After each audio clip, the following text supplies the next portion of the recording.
Assalamualaikum warahmatullahi wabarakatuh. Bella saya Ahmad Tanri Firdaus dengan NIM 1C020087 dari kelas R010 mata kuliah akuntansi syariah akan menyampaikan materi mengenai sejarah dan pemikiran akuntansi syariah.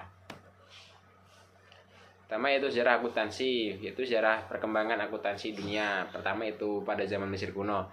Kegiatan akuntansi sudah dilakukan oleh manusia pada era Mesir kuno. Pada saat itu orang-orang di Mesir menggunakan metode pencatatan untuk kepentingan perdagangan keluar daerah. Pencatatan dilakukan dengan menggunakan lembaran daun. Selain bukti berupa catatan, terdapat juga gudang-gudang yang digunakan untuk penyimpanan barang seperti gandum, tekstil, emas, permata, hingga hewan ternak. Melalui barang-barang tersebut, transaksi ditemukan pada pencatatan atas barang tersebut. Kedua, zaman Babilonia. Bangsa Babilonia melakukan aktivitas pencatatan melalui lempengan tanah liat atau tablet. Di dalam kumpulan tablet tersebut berisi catatan mengenai informasi akuntansi mulai dari informasi jumlah uang, barang yang diterima, nama penerima dan pemberi barang dan tanggal transaksi. Selanjutnya pada zaman Cina kuno, karakteristik utama akuntansi di Cina saat ini berasal dari pendirian Republik Rakyat Cina pada tahun 1949. Cina menerapkan suatu perekonomian terencana yang sangat terpusat yang mencerminkan prinsip-prinsip Marxisme dan pola-pola yang dianut Uni Soviet, di mana negara mengendalikan hak untuk menggunakan dan di seluruh alat produksi dan memperlakukan perencanaan dan kendali yang kaku atas perekonomian. Selanjutnya pada zaman Yunani kuno, sejarah akuntansi ditemukan dalam sebuah bukti berupa dokumen transaksi di mana Alexander Agung abad ke-4 sebelum Masehi. Dokumen tersebut berisi beberapa aktivitas keuangan seperti peminjaman uang dan aktivitas lainnya. Catatan tersebut menjadi bukti adanya akun dari daftar kas dan aktivitas lain, mulai dari makanan, minyak, pakaian, serta arus masuk dan keluar. Ini Romawi kuno. Bukti sejarah mengenai aktivitas akuntansi yang ditemukan pada zaman Romawi kuno sangatlah sedikit.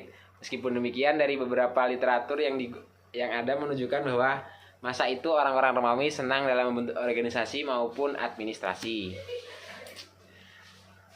Selanjutnya itu sejarah perkembangan akuntansi di Indonesia. Awal dari penampakan akuntansi modern di Indonesia dimulai ketika masa kolonial Belanda, tepatnya pada tahun 1842, ketika Gubernur Belanda dari Hindia Belanda mengeluarkan peraturan tentang penerimaan kas, piutang, anggaran untuk garnisun, dan pengiriman kapal di Batavia dicatat dengan menggunakan jurnal. Sejak saat itu, perusahaan Belanda di Indonesia catatan pembukuan menekankan pada mekanisme debit dan kredit berdasarkan praktik dagang untuk kepentingan perusahaan Belanda saja.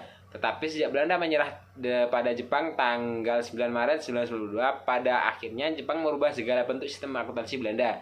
Sistem yang diubah Jepang adalah sistem administrasi dan kekuatan ekonominya dilucuti, serta orang-orang Eropa yang saat itu memegang sektor penting untuk dialihkan kepada kepentingan peperangan.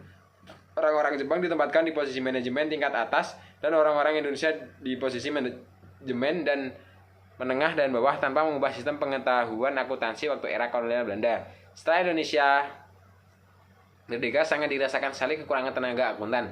Pada tahun 1947, hanya ada seorang akuntan berbangsa Indonesia, yaitu Profesor Dr. Abu Tari.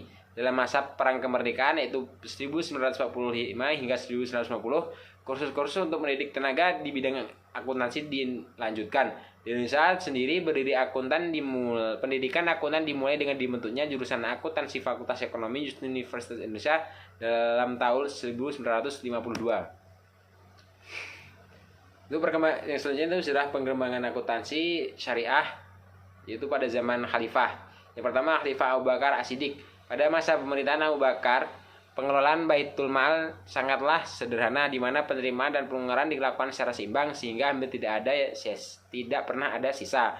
Kedua, pada zaman Umar bin Khattab. Pada masa pemerintahan Umar bin Khattab sudah dikenalkan dengan istilah diwan, yaitu tempat di mana pelaksana duduk bekerja dan di mana akuntansi dicatat dan disimpan yang berfungsi untuk mengurusi pembayaran gaji. Khalifah Umar menunjukkan bahwa akuntansi berkembang dari suatu lokasi ke lokasi lain sebagai akibat dari hubungan antar masyarakat.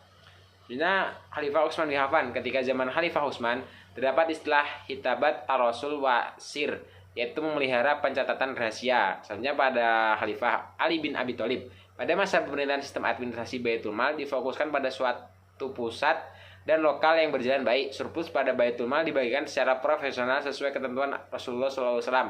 Adanya surplus ini menunjukkan bahwa proses pencatatan pelaporan berlangsung dengan baik. Khalifah Ali memiliki konsep tentang pemerintah, administrasi umum, dan masalah-masalah yang berkaitan dengannya secara jelas.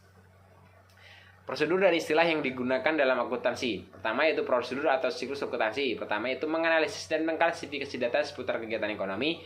Selanjutnya membuat jurnal transaksi, memasukkan jurnal transaksi ke buku besar, pembuatan neraca percobaan, penyusunan jurnal yang disesuaikan, pembuatan ulang neraca percobaan, penyusunan laporan keuangan, penutupan buku, penyusunan kembali pendudukan, dan pemantauan rekaman reversing entries.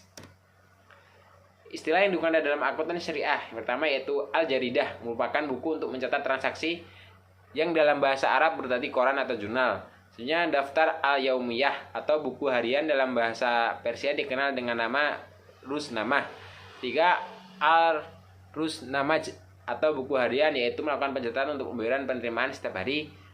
Selanjutnya ada Al-Hatmah, merupakan laporan pendapatan pengeluaran per bulan. Selanjutnya ada Al-Hatmah Al-Jami'ah, merupakan laporan tahunan. Selanjutnya ada Al-Taridi, merupakan tambahan catatan untuk menunjukkan kategori keseluruhan.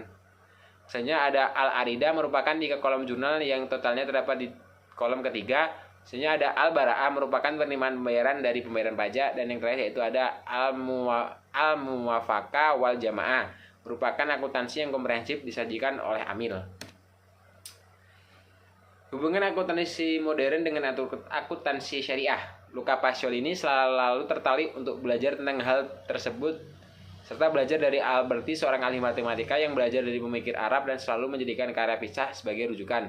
Alasan teknis mendukung hal tersebut adalah Luca Paciolini mengatakan bahwa setiap transaksi harus dicatat 2 kali di sisi sebelah kredit dan sisi sebelah debit. Menurut Saputra Andik S. Dwi pada 2009. Dengan kata lain bahwa pencatatan harus diawali dengan menulis sebelah kredit dan di sebelah debit.